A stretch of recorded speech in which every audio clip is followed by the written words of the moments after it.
It's Monday, November 11th. Roland is off today, and I'm Dr. Avis. Here's what's coming up on Roland Martin Unfiltered. As we celebrate the country's Military Veterans Day, we also need to look at how we take care of them when they return home. We're talking about vets and mental health.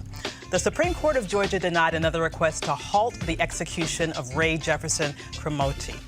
We'll dig into that case. A coalition of organizations are holding a rally on Wednesday in support of Maryland's HBCUs. We'll tell you what you can do to help. Several Democratic 2020 candidates appeared on Friday in Orangeburg, South Carolina for the first ever presidential forum on environmental justice. We'll talk about where they stand on the issues. A former Austin, Texas police chief is being investigated as a result of an anonymous complaint about his use of the N-word. And can the police just let black people live? We'll show you a case of eating while black. Plus, crazy-ass white people strikes again. We'll show you. It's time to bring the funk on Roland Martin Unfiltered. Let's go. He's got it. Whatever the miss, he's on it. Whatever it is, he's got the scoop, the fact, the find. And when it breaks, he's right on time and it's rolling. Best believe he's knowing. Putting it down from sports to news to politics. With entertainment just for kicks, he's rolling. It's on go, roll, y'all. It's Roland Martin, yeah. Rolling with Roland now.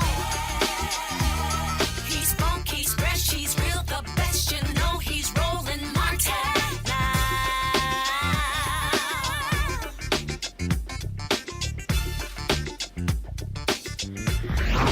Martin. Today is Veterans Day, a day when we celebrate all military who served our country. We want to thank you all for your service. We all want to look at how we take care of our vets when they return home as well. Here are some startling statistics according to the National Council of Behavioral Health. 30% of active duty and reserve military personnel deployed in Iraq and Afghanistan have a mental health condition requiring treatment. Approximately 730,000 men and women experience post-traumatic stress disorder and major depression. Less than 50% of returning veterans in need receive any mental health treatment at all. And approximately 22 veterans die by suicide every day. And lengths of deployments are associated with more emotional difficulties among military children and more mental health problems among U.S. Army wives. Joining me to talk about this is Jeremy Butler, CEO of Iraq and Afghanistan Veterans of America. Good evening, Mr. Butler. How are you? Good evening. I'm good. Thank you. I appreciate you having me on the show. Absolutely. Thanks for joining us.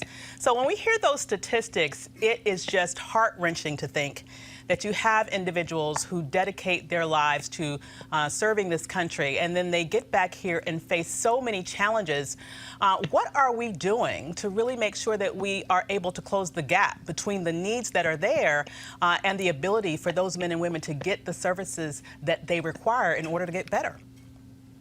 Yeah, unfortunately, the short answer is we're not doing nearly enough as a country, as a government, as a society, frankly. And I think part of the problem is that we're not comfortable talking about the fact that mental health is an important part of our overall physical health, and we need to be talking about it more frequently. We need to destigmatize the fact that, as your statistics showed, there's a lot of people that are out there dealing with some mental health difficulties, and we need to be able to talk about them. And then most importantly, once we talk about them, we need to be able to connect people to resources where they can get the help they need. And we're failing, I think, on both those accounts. We're starting to have the conversation. I really appreciate you furthering that by talking about this, not just today on Veterans Day, but every day of the year. We need to continue to talk about this. As important a topic, not just for military and veterans, but for the entire country, because I think that's how we're going to get over this issue, is by having a nationwide conversation about the importance of discussing mental health and making sure that we've got the resources available to help treat those who need it.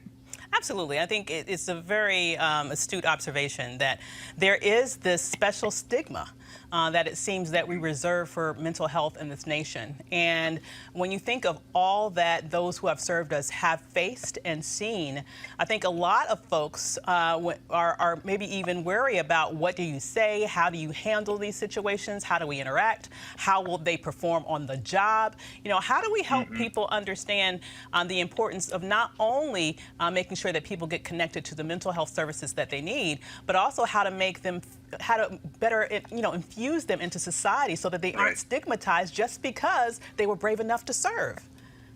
Exactly, and I think you're making a really good point there, and that's the problem is that, especially those going into the military and then during your time in service, you're looked to be a strong leader, and that's up and down the chain of command. You're expected to be tough, to be resilient, and those are the types of traits that we drive into the men and women that are serving. And then we kind of have a counterfactual attempt when they're on their way out and say, okay, yeah, and by the way, if you need help, make sure you ask for it and get any help that you need. And so it's a little too late, I would say. So I think what's important is that right from the beginning, the same way we're talking about the importance of, making sure your blood pressure's in check, making sure you're going to the dentist, things like that, mental health checkups and discussions need to be a regular part of the conversation so that we're not only having this conversation when someone is in a state of mental health crisis, but early on we can begin to catch things early, make sure that people are getting the treatment that they need. And a lot of times the mental health crisis comes from a collaboration of a bunch of events. It's not any single thing. It's dealing with economic stress, financial issues, potential homelessness, trouble finding a job and keeping a job as they transition out of the military. It's all of these factors coming together. So when we start to attack and solve those underlying issues, I think we're really going to make additional progress towards solving the mental health crisis that we're dealing with at the same time. And I have to say, it's interesting to me that politicians love to wrap themselves up in the flag. They love to all talk about how much they love the military and thank everyone for their service. But when it comes to actually voting for legislation that will require the proper appropriations of funds to be able to meet these needs, somehow they seem to fall short over and over and over again. What can we do as citizens, as viewers, as voters to make sure that we hold our elected officials accountable such that they are on the right side of the voting when it comes to actually funding those services that veterans need so much to be able to take care of these needs? Yeah, I'm glad you asked, because that really is the bottom line. Everyone says they want to support, and then when there comes with a price tag, it becomes a little bit more hesitant to do so. So there's a lot of legislation that we support, both in the Senate and the House, and work that's being done by the administration. One of the biggest pieces right now is the Commander John Scott Hannon Mental Health Care Improvement Act. It's named after a retired Navy SEAL who was served successfully for a number of years, number of combat deployments, came back home, started working to help fellow veterans, but still ultimately died of suicide because he wasn't getting the care he was needed. So what this bill and the legislation would do is would increase federal government grants to state and local organizations that connect veterans and civilians to the mental health care that they need. And that's going to be a big step in getting to this problem, because we can't just simply rely on the VA, the Veterans Affairs Administration, to do this work for us. You cited the statistic of 22 suicides per day. We see that number kind of going up and down just by a little bit, but the bottom line is it's stayed almost the same for years. So we're not making progress there. If we rely on the VA to get that number 22 down, we're never going to make it, because the underlying issue is that 14 of those 22 are outside of the VA care. And so what this bill would do is it would get money to those smaller organizations in the local community that can connect to the veterans and their family members to get them the help that they need. Similarly, the administration started it's called a Prevents Task Force in March of this year to also get at this issue. They've got grants within that, but they're not expected to take any action on making those happen until March of 2020. So again, we're just moving too slowly. So what people can do, go to iava.org. We've got updates on all of this legislation, plus all of our other priorities to help veterans. It's all bipartisan work. Every bit of legislation we support has support on both sides of the aisle. We need to hear from civilian, from military, from everyone to reach out to their members of Congress and say, this is important to act on now. If we can start moving this, we're really going to make a lot of efforts, a lot of leeway in getting these issues resolved. Absolutely. And you said IAVA.org? That's right. IAVA, Iraq and Afghanistan Veterans of America, IAVA.org. We're, like I said, nonpartisan, bipartisan, nonprofit organization that we work in. We're focused on post 9/11 veterans, but really the work that we do spans the generations. Military veteran suicide is not an issue that's only affecting the post 9/11 generation. It goes all the way back to Vietnam era veterans. Everyone really within our community is suffering in one level or another. And so the work that we're doing really is going to affect all veterans and benefit everyone. Absolutely. Well, thank you so much for joining us today, Mr. Butler. Thank you. I appreciate you having me on the show. Absolutely. And so now we're going to go to our panel, starting off with Mustafa Santiago Ali, Vice President of Environmental Justice, Climate and Community Revitalization with the National Wildlife Federation. Next to him is Pastor Shannon Wright, Baltimore mayoral candidate. And then Dr. Cleo Minago, political analyst. Oh my goodness. It's just so frustrating to hear every year the same sort of challenges that remain, but politically we seem stuck at this point of thanking people for their service, but actually not doing what we need to do as a nation to take care of those people who are there for us. It's lip service. Yeah. You say the words because you are grateful that somebody is out there trying to protect us, but you don't prioritize it by your actions. The things that the military folks are trained to do are not things that transition well back into civilian life. So to not have vehicles in place to be able to help them to make that successful transition, that's our fault, not their fault. Absolutely. Over 6,000 people a year, that's a lot. Yeah. It is.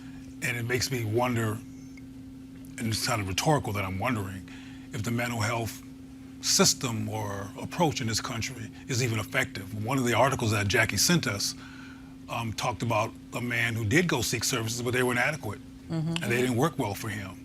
And I think that this might be kind of complex, but we do our work in mental health based on Jung and Freud. And those approaches are not really necessarily relevant to everybody. Right. And people need to expand beyond Freud and Jung in terms of being more effective at mental health provision. And I really think that the system itself is not doing well because there's disproportionate mental health problems across the board, even outside of veterans. For example, in the African American community, there's a huge disproportionate non-use of available mental health services. And Obamacare has included mental health service as part of care, I should say, as part of the Obama package, but people don't necessarily utilize it because they're not satisfied with what they're getting. So that's an issue too. Yeah, absolutely. There's a stigma. And until we address the stigma, inside of our communities, inside of communities of color, there's a stigma if you go to utilize mental health. That's true. And there is a stigma inside the military as well. So we're very reactionary, and we have to stop being reactionary. So why aren't we making sure that there are conversations and helping people to understand the value of mental health when we have folks who are in the military schools, when we have folks who are in ROTC, when we have folks who are going through basic training. Now, we have to also ask the question, when you go into basic training, it's about breaking you down to build you back up. But there has to be mental health conversations and access points to help people to understand that it's okay if you're dealing with a situation, if you're feeling overwhelmed. And then when you get to the back end, people would no longer be, feeling the stigma if they need to reach out and they need to get help. Yeah. So, that's the real deal. That stigma thing, though, is so huge. And, I'm thinking if you're coming from a culture where it's a culture that, you have to be tough. You have to be strong.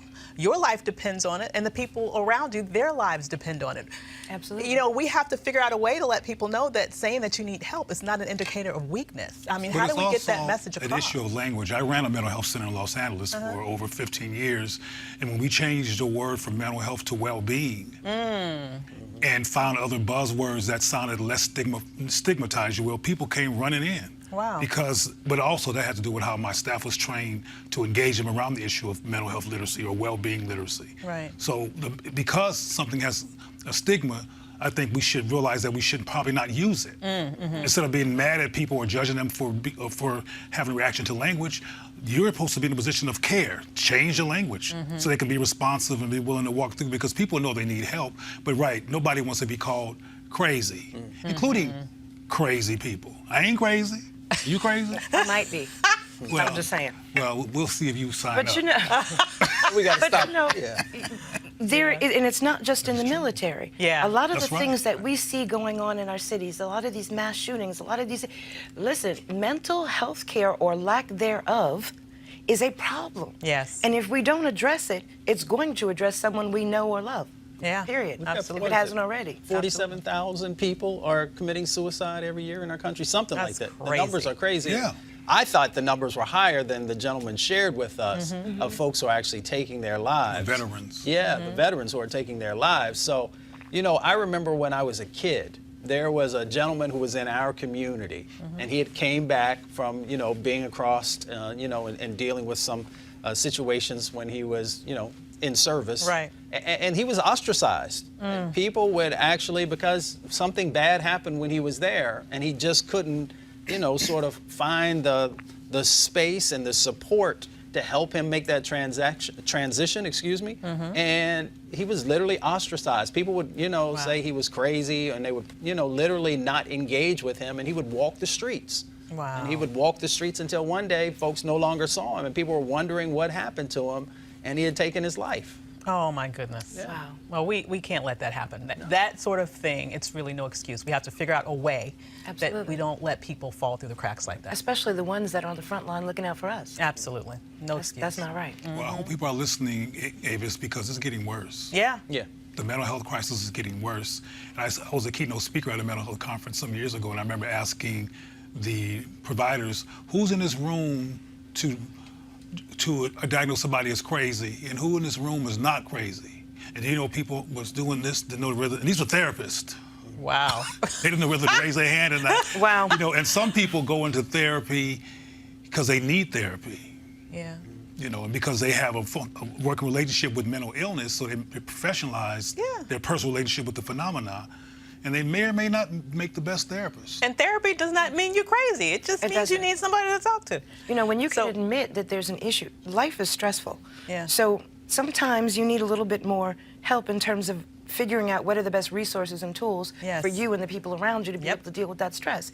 And when you don't do that, you become stressful for everybody around you. And sometimes in a Absolutely. really negative way. So my grandmother used to say, prevent is better than cure. Absolutely. So we need to work that out. Absolutely. So we'll continue the discussion after the break. Martin Unfiltered, youtube.com/Roland S. Martin. And subscribe to our YouTube channel. There's only one daily digital show out here that keeps it black and keep it real. It's Roland Martin Unfiltered. See that name right there? Roland Martin Unfiltered. Like, share, and subscribe to our YouTube channel. That's youtube.com/Roland S. Martin. And don't forget to turn on your notifications so when we go live, you'll know it. All right, fam, it's almost that time. The holiday season, of course, is, for many of us, the favorite time of the year. Now, whether you celebrate Halloween, Thanksgiving, Ramadan, Christmas, Kwanzaa, New Year's, all of these, of course, from October to the end of the year, this is when you think about spending time with the people you love the most. This is also the time to count your blessings and support those less fortunate and look at how you can have an impact on their lives. Well, I have the perfect opportunity for you to be a holiday hero and have a major impact on other families. Here's the deal. Right now, hundreds of thousands of Americans are sitting in jail without being convicted of a crime. Why? Because they lack the financial resources to pay their bail. Now think about it. If you are arrested for any minor offense, you'll be taken directly to jail. If you don't have bail money, whether it's a few hundred or a few $1,000s, you will stay there until a court date is scheduled. Now, that could be days, weeks, or even months. America's bail system is broken and has created a two-tier system of justice, one for the rich and one for the poor. Folks, freedom should be free. That's why the Ebony Foundation is partnering with the Bail Project and is sponsoring the Home by the Holiday campaign. With your help, our goal is to bail out 1,000 people by New Year's Day. Now, how's that for a holiday gift? A donation from you can change someone's life tomorrow, and here's why it is critical. People of color represent upwards of 90% of the jail population across the country. It ranges from 50 to 90% depending upon where you are. Now, of course, then when they stayed in jail, 90% of people with misdemeanors ended up pleading guilty. However, when bail was paid, 50% of the cases were dismissed and less than 2% received the jail sentence. Sometimes justice needs just us to join the fight. Folks, you can be a holiday hero by donating $25, $50 or more to help the Ebony Foundation bring our brothers and sisters home for the holidays. To donate, go to homebytheholiday.com. That's HOMEBYTHEHOLIDAY.com. And of course, the Ebony Foundation is tied to Ebony Magazine. And so we certainly appreciate the work that they're doing to assist those who are most in need. This Wednesday at 1 p.m. in Annapolis, Maryland, a rally is being held to support equitable funding for Maryland's historically black colleges and universities. They are Bowie State University, Morgan State University, Coppin State University, and the University of Maryland Eastern Shore. Joining me to talk about why this is so important is Delegate Darrell Barnes, chair of the Maryland Black Caucus. Thanks for joining us.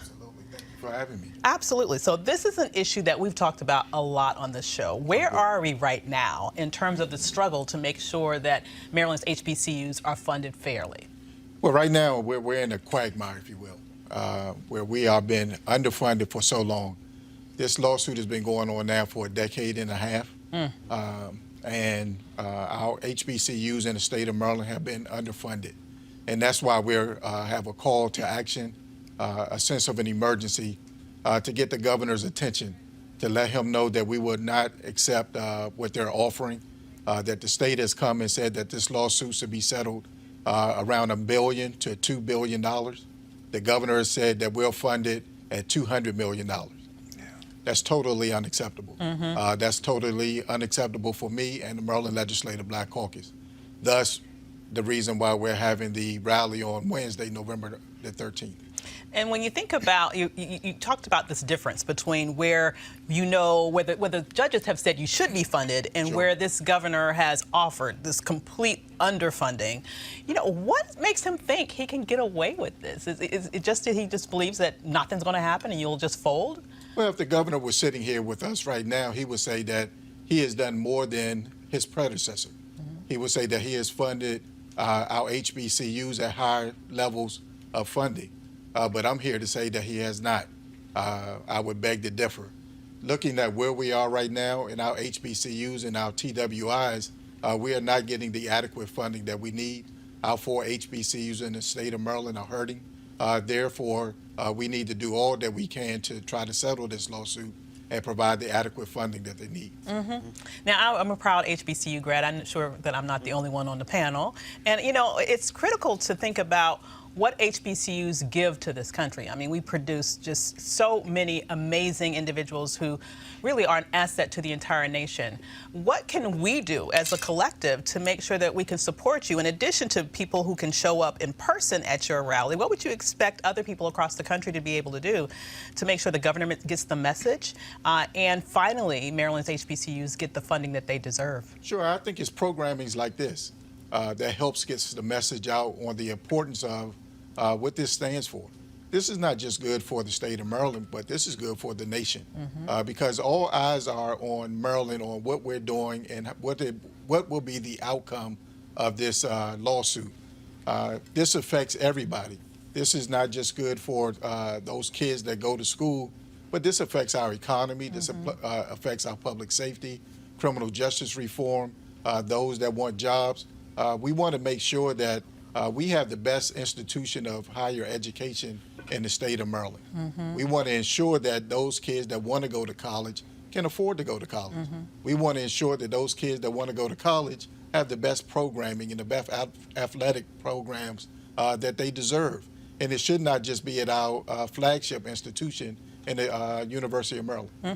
So, Pastor Shannon, you're running for mayor of Baltimore. Morgan is right there down the street from you. What would you like to see happen right now in terms of this issue? Well, let me start by saying I went to Virginia State. So did I. I didn't know you were Virginia State alum. Stop playing. Yes, Okay. girl. So we're going to have to talk. Absolutely.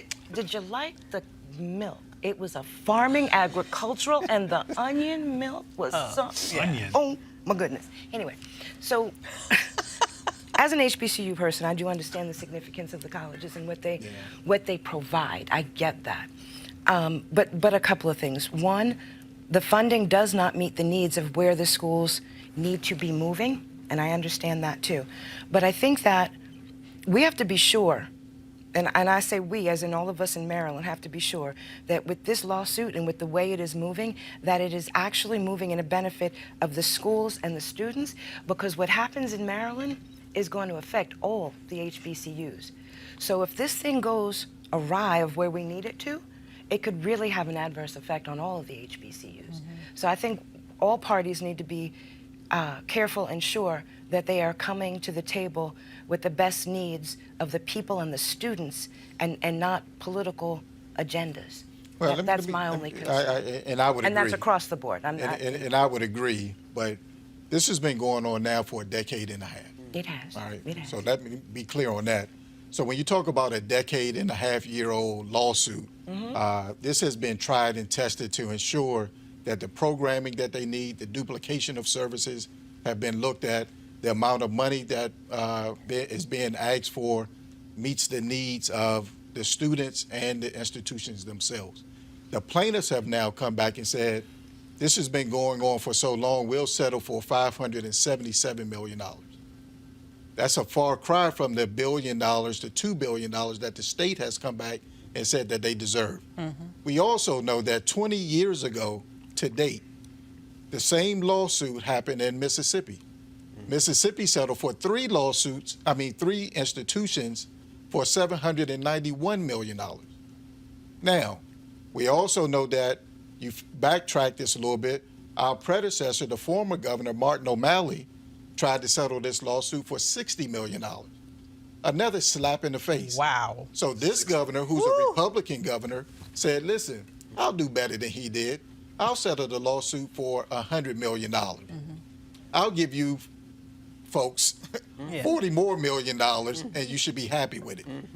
Listen, the programming, the duplication of services, all of those things, the court has come back and said that they need, that they deserve.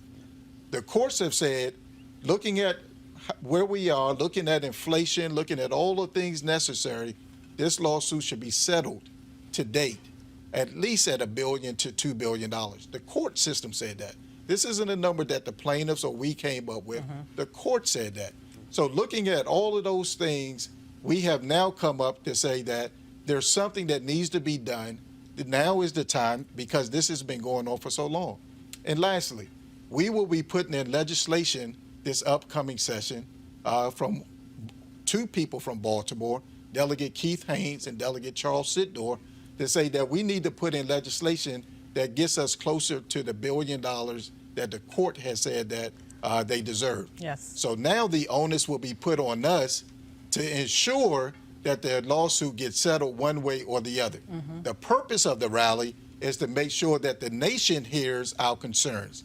That needs to be your approach, because if you say this lawsuit's been going on for 10 years, which I know it has, 15, yeah. and O'Malley said, okay, well, I'll throw 60, and then Hogan said, okay, well, I'll throw 100, which is now at 200 is his latest offer. If you're not getting what you need, then you need to take it to the people. Absolutely. Now, let me just make sure that we put this into context in case there are people who are just finding out about this for the first time. And please correct me if I'm wrong, Chairman. But it's my understanding that at the nexus, at the beginning of the suit, at the genesis of this, really was a situation where HBCUs in Maryland at one point were flourishing. And they were flourishing because they had some very specific and unique programs, majors, that attracted people from all over the state, attracted basically a diverse student population. That's correct. And so what happened was basically your programming strategy got gentrified, basically. That's correct. Those programs that you had put in place within our HBCUs ultimately got replicated at the major predominantly white institutions in Maryland.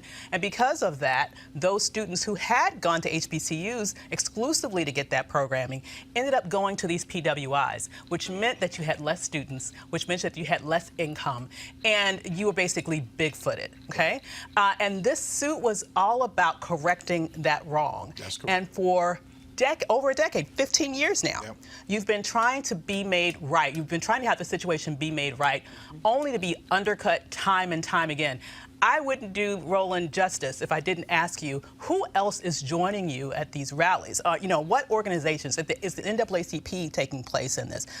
Urban League? Any other sort of major legacy organizations? Are they coming there to stand beside you when you have this rally? And I want to backtrack. When you talk about the duplication of services, Coppin State used to be the leading force when it came to the School of Nursing. That school was taken out of Coppin and put into University of Maryland. Wow. So it goes to your point of the services that we once had has now been removed. Right. Roland has been a real good ally in helping us get to the point where we are now. So a few weeks back, I was on a call with Roland and Delegate Charles Sidnor, where he made a phone call to the Divine Nine. Their president was on a call with all the other presidents around the country, and they all said, Delegate Barnes, we're coming to support you. Good. And they did their roll call, and they all said, we're supporting you 100%. The NAACP is behind us. The Masons are behind us. And the Links and all the other national organizations should be embarking on Annapolis on November the 13th at 1 p.m. That's going to happen. I know that 4 HBCUs in the state of Maryland are all gearing up. There has been buses reserved, and folks are looking to make their way down to Annapolis that day. So my goal, my hope, my prayer is that we have a very large turnout, that we send a strong message not only to the governor, but to those that are watching around the country, that the state of Maryland, the Legislative Black Caucus, will not stand for something that does not make any sense, that we want to do what's right and what's fair. And that's what this is all about.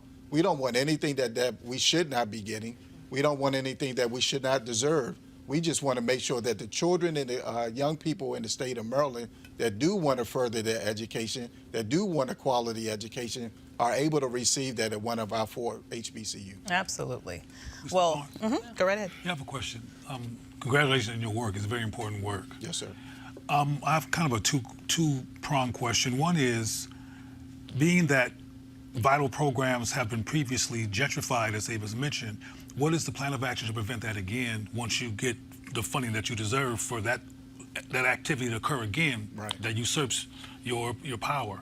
And the other thing is, what kind of alumni response are you getting to this crisis? Right. So to go to your first question, so what will happen, the courts have said that the programs that the lawsuit now are the merits of the programming and the duplication of services. So if the lawsuit comes about in a way that we know it will, then the new programs and the things that our 4 HBCUs will have cannot be taken away from us in the future, that they will remain with those 4 HBCUs. The Alumni Association is doing their part, from my understanding, that they have been sending out letters and getting their folks involved to make sure that they will be in Annapolis on the 13th, as well as the Maryland House of Delegates have been starting to galvanize and work on committees to figure out what we can do from a legislative standpoint to ensure that not only does this funding comes about, but any other thing that we can do to strengthen our HBCUs. Got you. And can you let our audience know one more time where and when they can join you? Sure. That's November the 13th at 1 p.m. in front of the State House in Annapolis. I'm asking everyone that hears my voice to come out to be a part of this historical moment, to get involved, not only to just show up, but I need folks to call their legislators.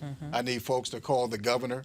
I need folks to call everybody to let them know that this is unacceptable and that we want them, the governor, to support our efforts in funding our HBCU. Absolutely. Well, thanks so much for joining us this evening, Chairman. Absolutely. Thank you. Absolutely. Oh my goodness. So, this is so disturbing to me.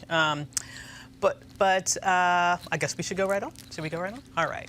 So only 6 candidates turned out for the first ever presidential forum on environmental justice at South Carolina State University on Friday night. yet another HBCU. Issues discussed included lead-contaminated water, food deserts, childhood asthma, and proximity to polluting chemical plants, and how industrial pig farms disproportionately affect low-income communities, tribal nations, and people of color. The participants were Senators Elizabeth Warren and Cory Booker, former member of Congress John Delaney, and Joe Sestak, the billionaire Tom Steyer, and author Marianne Williamson. Mustafa Santiago Ali was one of the moderators. Did anyone's plan for dealing with these issues stand out to you? There were a number of folks who had some interesting sections of the work that needed to happen. I mean, Cory Booker, Senator Booker, has been working on these issues, and both, in the Senate and also when he was mayor in Newark, and has really put some significant time in there. Elizabeth Warren has a plan that's out there. She's looking to actually put a significant amount of resources to address these issues. Marianne Williamson touches it in a very unique way around sort of spirituality and humanity and some of the other things that are important in the process.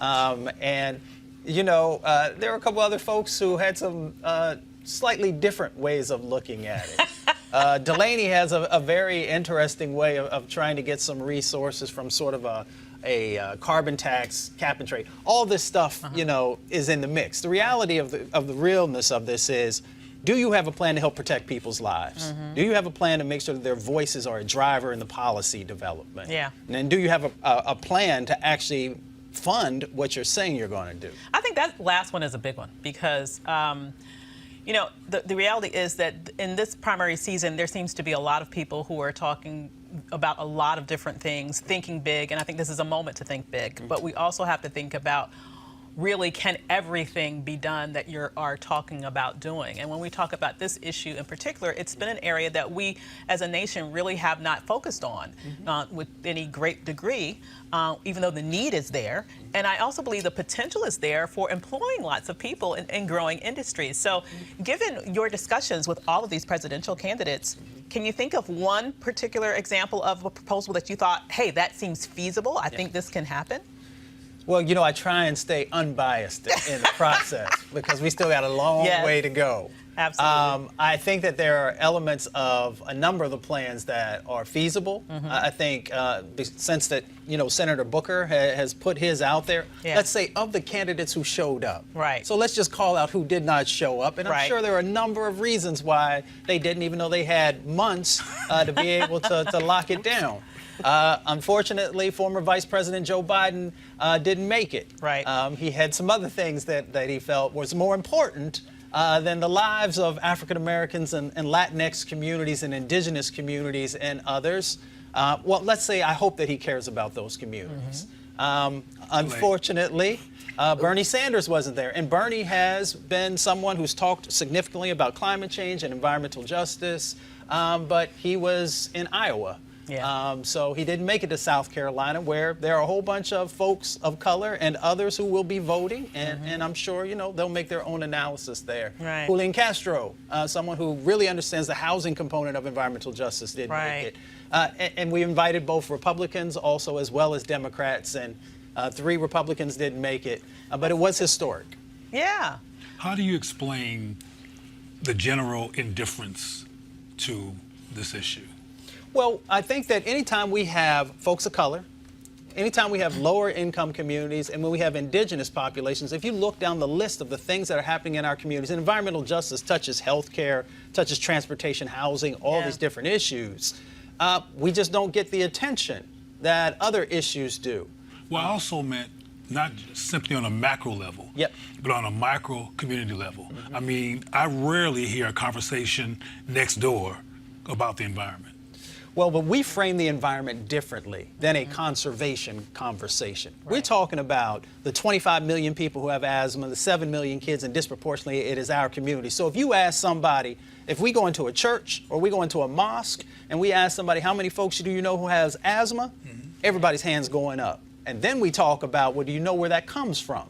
And there's actually some things that we can do to address that. When we talk about lead issues in Baltimore or in a number of other, in Flint and so many other places, and we got 3,000 communities that have higher levels of lead than they did in Flint, and we know that our kids are going to be damaged for their entire life once they get that.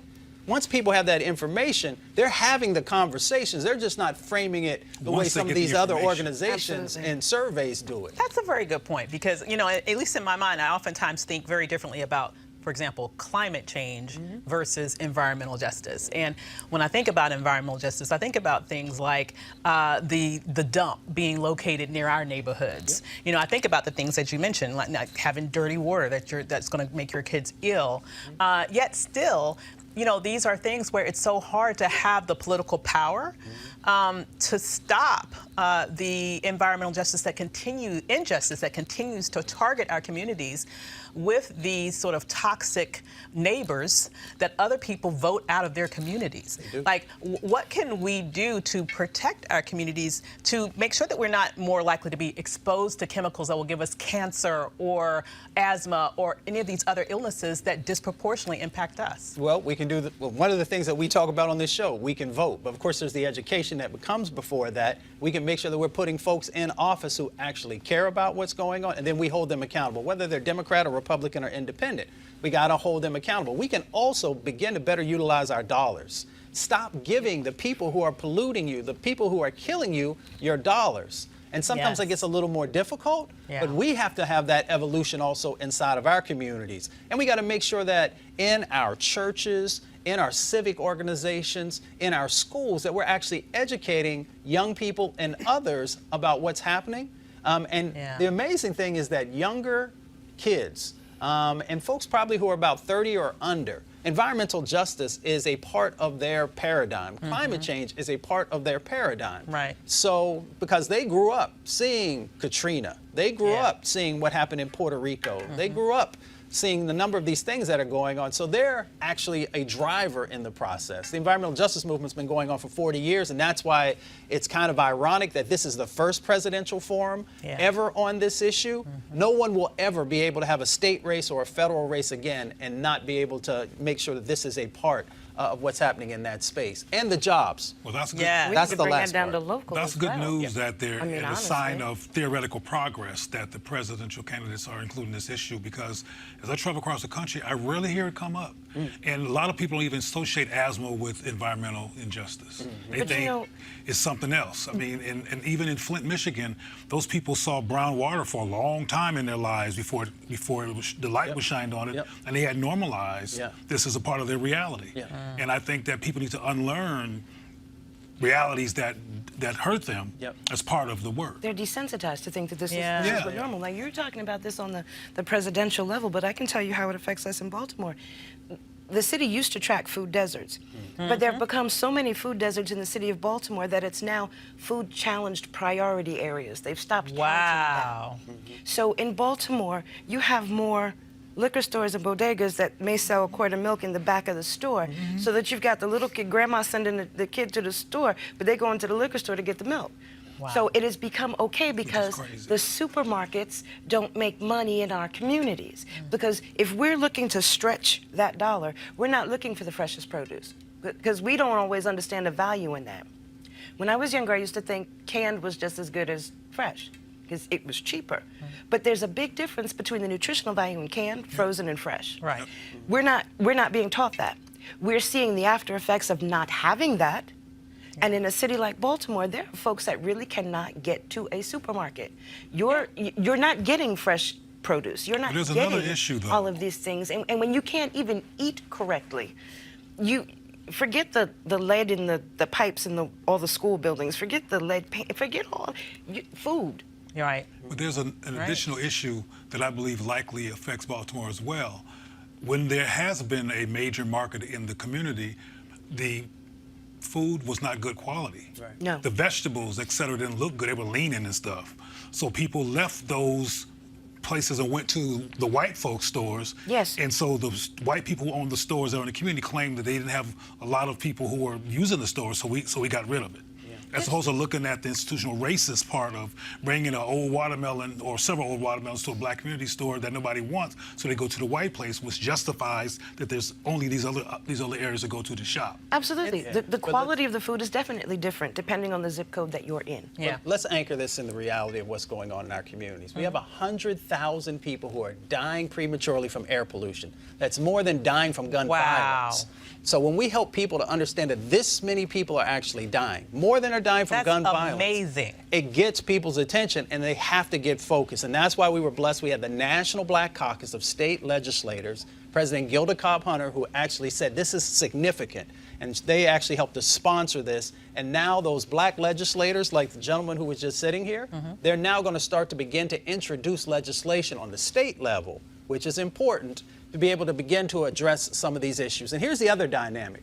It's not just health that we are being disproportionately impacted. It is also wealth. So when somebody puts a coal-fired power plant in your community, your housing values go down. They put a waste treatment facility, it's going down. We can go down the list of all these things, as you said, that nobody else wants. When they put it in our community, our values go down. Right. When your housing values go down, there's less tax dollars, and all these other dynamics begin to play out. But often these things occur in the daylight. That's why I went back to the issue of people in Flint seeing dirty water. Another issue, which we probably should talk about on another show, is how we see ourselves and how the society has battered our self-concept and has us accepting and tolerating crap that we don't have to tolerate. And when we see them building the sewer dump next door to us that we can smell and is really there, we have to have simultaneous messages along with consciousness around environmental justice with rediscovering our self-worth. Absolutely. One quick thing I do want to make sure we get to before we have to break. Let's talk a little bit about the jobs that if we were to really focus on this issue in a way that could start to solve these problems, it could create an entirely new economy in this nation. Is that correct? Without a doubt. We often talk about a number of the different examples of place-based work that's already happened. So we don't even have to deal with the theoretical, but we'll touch on this. So like in Spartanburg, South Carolina, right up the street from where we did the event, the community there got a $20,000 grant, leveraging the $300 million in changes. They rebuilt their community. They rebuilt their housing. They rebuilt the community center so they'd have cultural connections between elders and young people in the community. They got 5 healthcare units when before they had to travel seniors had to travel a half an hour to get to healthcare, and that created jobs and gave access to healthcare. And then on the sort of more larger scale, when we talk about this new clean, green economy that you hear all these candidates talking about, we should be asking them the poignant questions of, so we know we can get people into worker training programs and get them into jobs. How about ownership? Because right now, when we look at solar and wind and thermal and all these other things that are a part of that mix, less than 2% of those jobs are owned by people of color, not just African Americans. Less than 2% of all those folks. We have to change the dynamic of the old sort of fossil fuel paradigm.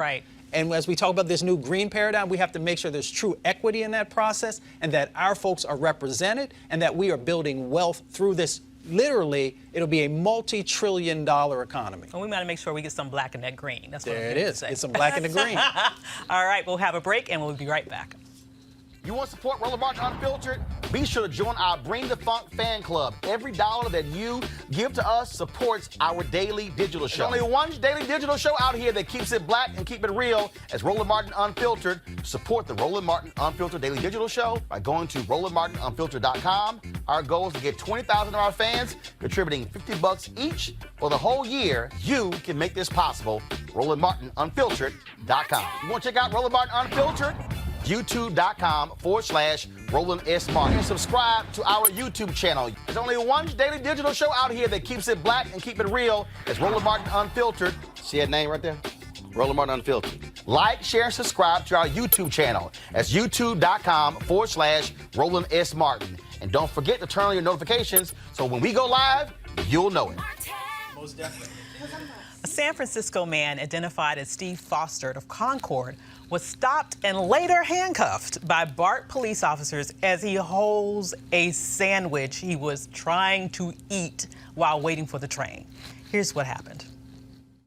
Bro, let my shit go. You are detained and you're not free to go. That's part of that. Bro, you came up here and fucked with me. You singled me out of all these people.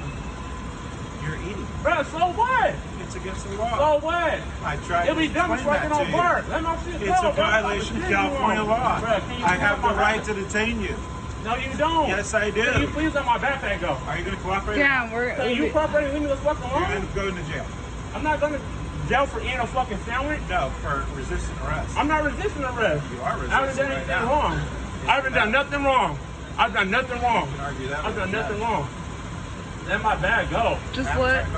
Let my bag go, bro. What are you, bro? What is this nigga doing, Yeah, bro? we got Let a my guy eating bag on the go. platform is uncooperative. Somebody cover you. Bro, bring him up here then. Stop. I'm not Just doing stop. nothing. I'm gonna Just continue with stop. my sandwich, bro. I do this shit every fucking morning. Every morning, bro. Let my bag go. Yeah, why is there a store downstairs selling food if we're not allowed to eat up here? Why is there a store downstairs? And does it not say on? There's no signs here that mark that we can't eat on the platform.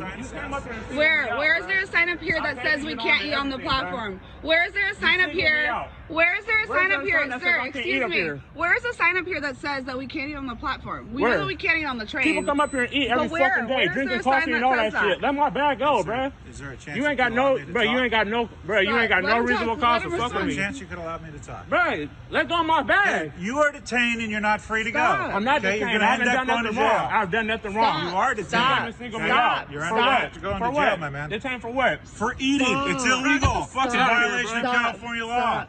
I've already said that. Yeah. I do this shit every morning, bro. Watch out. Just trying to go to Come work. up here every Just fucking trying to go morning to work, eating a drinking coffee, sandwich bro. You come to at smoke 8 me o'clock out. in the morning. Bro, let my Do bag you want to go. cooperate or not? I've been standing here. I ain't went no fucking where. Let my shit go. And I asked you for You ain't got an no ID. You got no right. I asked you for ID. You don't need my ID. I do. I've done nothing wrong. do. Dude. I'm not your fucking dude. Where? I don't Let my understand. bag I didn't go, know bro. that you can't eat on the platform. You're not free to go. Lord have mercy. Okay. Angry BART riders staged an eat-in protest at Embarcadero Station. Embarcadero. Hey, I got it. On Saturday. Listen, y'all. I watched that and I thought, this is how, when you're navigating this world in a black male frame, you can be policed for any dumbass reason at any time. See, that It could have been is a teachable moment. infuriating. That officer could have said, according to code and statute, blah, blah, blah, this is illegal. However, since you didn't know, this will be your warning. Have a great day. Yep. You are employed. You are trying to go to work. You're not out here doing something wrong. That could have been a teachable moment instead of a I look like an ass moment because I'm trying to arrest this man for eating breakfast. I have news for you, and this goes back, Ava, as well as anybody, about some of the disadvantages of being a black male, since we were talking about how horrible women have it. That's right. Well, we But, do. we'll fight about that later with boxing gloves. But anyway, when a white cop, typically, and sometimes a black cop, gets into a power struggle with a civilian, particularly a black male, they're not going to give them. They're not going to give them any leeway. They're not interested in nothing but having power and having control. And the reason that cop had his hand on his bag, because that was his effort of trying to have some control over him, and the guy wasn't letting go, and the guy probably wound up being handcuffed because, and just to the audience, to brothers, you cannot win a power struggle with a white cop. And usually a black cop, any kind of cop, because they have the upper hand, they're enjoying that upper hand, they're not going to give up that upper hand, and when you are resistant to them, you're just asking for a problem. Now, I'm from the Bay Area, I used to work and live in the Bay Area, and there's a sign on the doors downstairs that have a dog and have a sandwich, because you're not supposed to bring a dog on the Embarcadero train or food on a Embarcadero train. And it's not the worst crime in the world, but they do have those symbologies at the bottom of the stairs. But the bottom line, if you have everything else I say, is don't be arguing with no cop about power. They have the power. And some of us get killed and yanked and brought to jail in the middle of our lunch break and stuff over vying for power with a cop who's not going to give it up. Over a $3 sandwich. It could be a $2 sandwich. That ain't the issue. It's just control. No, it's the not. sandwich. It's It could not be the a sandwich, and I understand I haven't that. lived there, power. but I've Yeah. been on the train there before, and I've seen folks come with their Starbucks coffee cups because they're on a rush to get to work, and they got a suit on, and they got a briefcase, or they got a purse, and they got red hair or blonde hair or a whole bunch of other colors. Is that code for white? Well, Okay, you can just. and And what I'm saying It's is unfiltered. You could say right. it. You know, so there is definitely some differences in the justice thing. Absolutely. Yes, Yeah. there's definitely some disparities in how this Absolutely, plays but we out. keep dying and stuff in these situations. That's why I was Absolutely. telling people to not try to take power or balance power with these cops. They're not going to give you the power. It's so frustrating, though. I can understand because, as you're saying, he's just trying to go to work. He's trying to not go to work hungry. And as his companion correctly pointed out, why are you selling food here if you can't it's illegal eat to eat here? it here. It's absolutely crazy. Yeah. That doesn't make They any don't sense. sell food on the platform, y'all. But I know they must have sold, but they food on sell the it first downstairs, floor, right? Downstairs. Now, conceivably, when you go into the train station on the first floor to buy the food, where do you think you're going? Supposed to eat the sandwich. Excuse me, it's the sandwich. Oh. You're supposed to eat it. You're supposed to. You're supposed to partake. Sandwich. Partake, not eat. With Grey Poupon. With Grey Poupon. Okay. Downstairs at the burger place. And I agree with you, brother. I mean, Yeah. are you kidding? The Bay Area is more racist than. Well, I won't do any more comparisons, but the bottom line is very racist. But let's just quickly say Yeah. that out of this came folks who stood up Yes. and Yep. protested, Yep. and maybe there will be some slight changes in the regulations, Probably not. or at least, hopefully, the folks who are there will pay more attention and they won't be so aggressive Yes. in their policing. Absolutely. Now, I understand I am that present. in their opinion, that officer's opinion, in his mind, he might have been thinking he was performing a service as a part of his job for a quality of life issue. Because, you leave crumbs and then the rodents that we've been speaking about on break come out and, then you have issues with urban areas and the rodent population. Y'all don't have that problem in the Bay Area. The He's trying to Embarcadero work was that not out. an era. So I'm just saying. And if you saw the perhaps. people who were at that protest, I don't know if you can bring up the film again, but most of them was white, and they just having a rebellious moment. They're not rebelling against macro racism in San Francisco, so don't try to. I ain't impressed. Okay, wow. They went to a Maybe this safe will area impress you. and ate their little Grey Okay. Poupon sandwiches. Is that what you're saying? Grey Poupon. Austin, Texas. See, you just started it. See, hey, I'm sorry. Austin, Texas City Manager Spencer Cronk told city leaders that he decided to approve an outside investigation into an anonymous complaint filed with the Office of Police Oversight against former Assistant Chief Justin Newsom and others in the department. In the complaint, the whistleblower alleges that Newsom, on a continuous basis for at least the last decade, has used the N-word to describe African Americans. He also alleges that his racist behavior was well known by the department heads. And yet, he stayed there for a decade. I mean, good Lord, really? That's the problem. That's a part of the problem, is that you have these other folks who are in leadership, Yeah. who have allowed this to go on. And I know the whole, what is it? I mean, our brother here, he'll be able to describe it better, but, there's this brotherhood sometimes that exists where people don't speak out, other officers don't speak Right. out against other officers. But it plays a role in the policing. It plays a role in Absolutely. the way that you see folks. And the example just now, that you will grab somebody or you will detain somebody. So when we allow this type of racism, this type of discrimination to take root in these bodies, we got a problem. Absolutely. But that problem has been going, it's not new. In all honesty, I'm surprised it made the news. Because it happens it's not an anomaly. That's true. It happens all the time. When made that case make the news? He's a former police chief, maybe because it was safe because he was no longer there. But there are folks that are still there doing what he's doing, saying what he's saying, Absolutely. and worse. So if that's news, why aren't the other issues that are happening just like that every day around the country news? Good point. Well, I ain't pontificating on this. I am decided not to pontificate on this issue too much depth because we use the word all the time. We just stop using it too. Uh-oh. Black folks need to stop using that word too, and because it's their word, it's dehumanizing and it messes with our brain and our self-concept and our thinking, and we need to be mad about it. Sometimes these people get to say these words for 10 years because it's echoing through the building so much because we're saying it too. So we can't have our cake and white supremacy too. Okay. Now, in this There we building go. where this officer was working, I'm sure it was not echoing from us in that building because there wasn't much of us in that building. I mean, let's be real about that for a Wait a second. minute, is that deduction or is that a fact? Well, since I don't live in Texas and never have, I couldn't tell you for sure, There's but I would 3 or 4 believe. black folks in Texas. Yeah. Okay, it's some of so us there. and there's about how many of them in the building? Either way, I think your point is we all need to stop saying it. Yep. Yeah. Okay. So in southern Louisiana, this racist was caught on camera calling a fellow driver the N-word. Lord, this must be a whole N-word show. Here he is. Just say it. I said you were talking crazy, you stupid f***ing Okay. Did you get it that time? I did. I said Cool. This right here. Wow, y'all. Called me a oh my gosh. This is what we living in today.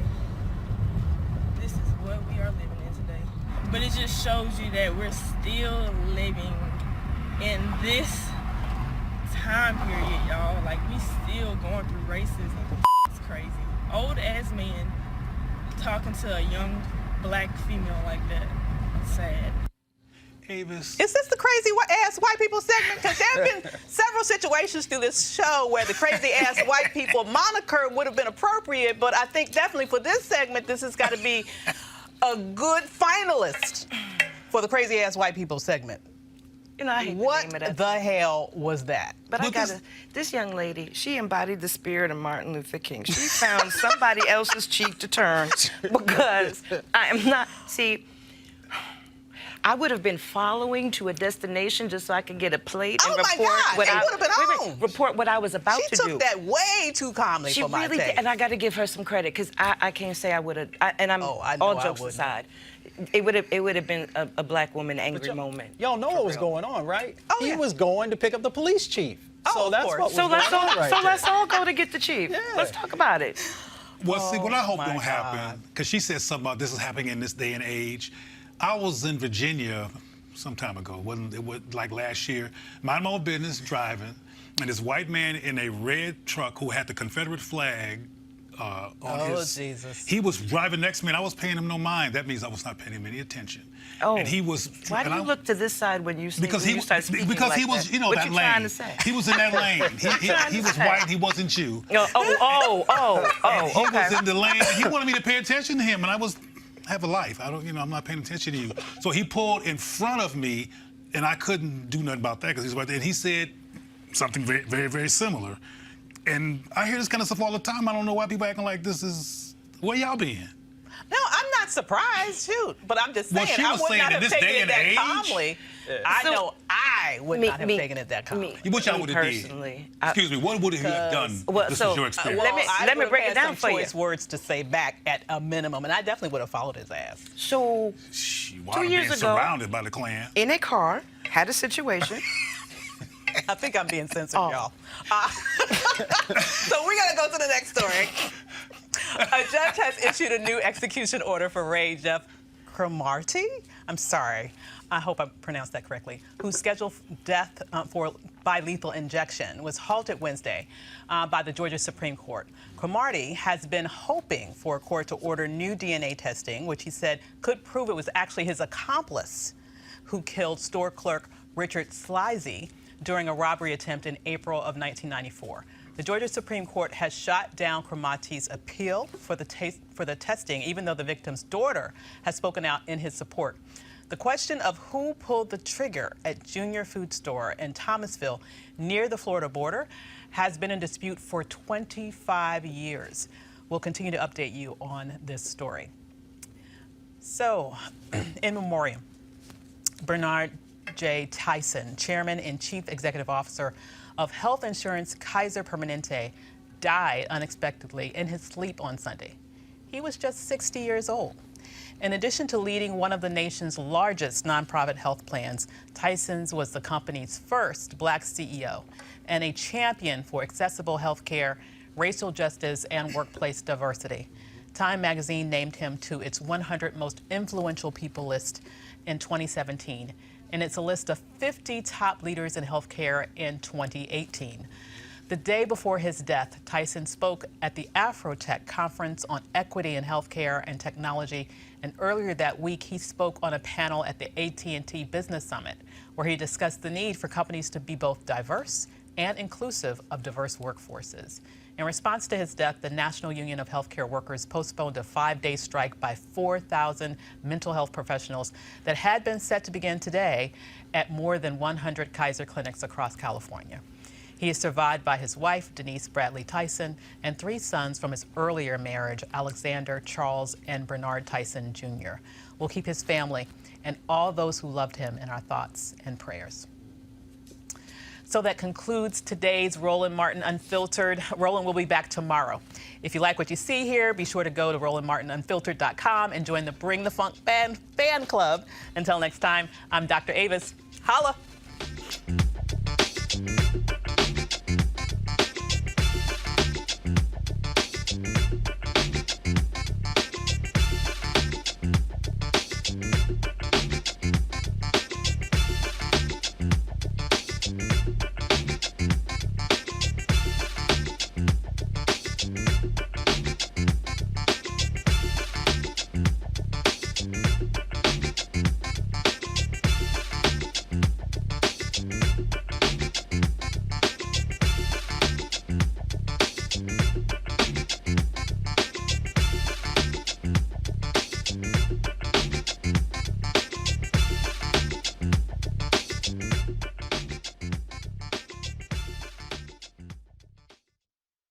You want to check out Roland Martin Unfiltered? YouTube.com/Roland S. Martin. And subscribe to our YouTube channel. There's only one daily digital show out here that keeps it black and keep it real. It's Roland Martin Unfiltered. See that name right there? Roland Martin Unfiltered. Like, share, and subscribe to our YouTube channel. That's YouTube.com/Roland S. Martin. And don't forget to turn on your notifications so when we go live, you'll know it. You want to support Roland Martin Unfiltered? Be sure to join our Bring the Funk fan club. Every dollar that you give to us supports our daily digital show. There's only one daily digital show out here that keeps it black and keep it real. It's Roland Martin Unfiltered. Support the Roland Martin Unfiltered daily digital show by going to RolandMartinUnfiltered.com. Our goal is to get 20,000 of our fans contributing $50 each for the whole year. You can make this possible. RolandMartinUnfiltered.com. This is Diala Riddle, and you're watching Roland Martin Unfiltered. Stay woke. This is Director X, the director of Superfly on the red carpet, or the black carpet, and you're watching Roland Martin Unfiltered. Yo, what up, y'all? This is Jay Ellis, and you're watching Roland Martin Unfiltered. Hi, I'm Chaley Rose, and you're watching Roland Martin Unfiltered. I'm Lex Scott Davis, and you are watching Roland Martin Unfiltered. Hey, what's up, y'all? It's your boy Jacob Lattimore, and you're now watching Roland Martin right now.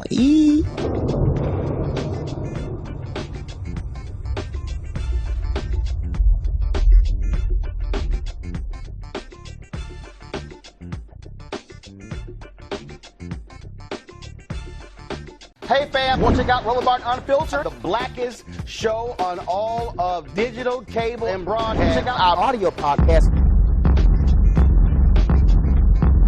There's only one daily digital show out here that keeps it black and keep it real. It's Roland Martin Unfiltered. Press play.